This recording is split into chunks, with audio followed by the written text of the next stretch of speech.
Aussitôt rentré à Kinshasa avec dans sa gibecière le poste du vice-président de la conférence des présidents des assemblées législatives africaines, COSPAL, qui s'est tenue à Accra, au Ghana, une victoire diplomatique sur les continents. Le speaker de la Chambre basse du Parlement, le professeur Vital Kamerhe, a pris la direction de Béatrice Autel pour suivre de près les conclusions des travaux de la Commission économique et financière de l'Assemblée nationale sur l'examen de la loi des finances rectificative du budget exercice 2024 et les projets de loi portant reddition des comptes exercice 2023. Dans sa prise de parole, le président de l'Assemblée nationale a remercié tous les membres de la commission ECOFIN pour le travail abattu. À son tour, le président de la commission, après avoir présenté les rapports généraux, l'honorable Guy Mafuta a précisé que sa commission a attiré son attention particulière sur les secteurs vitaux, notamment la santé et l'éducation. Vous avez été attentif à tout ce qui s'est passé et à chaque fois, honorable président, vous avez apporté conseils et orientations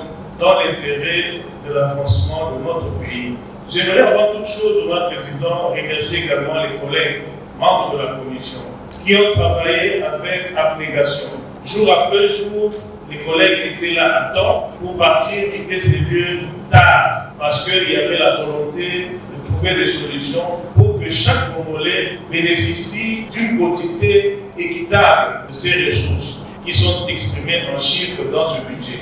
La commission ECOFIN avait eu la charge, après la plénière à l'Assemblée générale, d'examiner en profondeur les deux projets de loi. La commission ECOFIN s'est résolument engagée à travailler en amont par un contrôle parlementaire efficace. Parmi les recommandations, nous citons le respect des affectations des ressources budgétaires et l'équilibre dans leur taux d'exécution, la réduction des trains de vie des institutions, l'équité et la justice pour l'amélioration des vies de tous les Congolais. C'est tard dans la soirée que les honorables membres de la Commission économique et financière ont clôturé les travaux de l'examen de la loi portant la reddition des comptes et le projet de loi des finances rectificatives de l'exercice 2024. Le rapport a été adopté par tous les membres de la commission et renvoyé à la grande plénière du mardi 29 octobre 2024 pour le vote.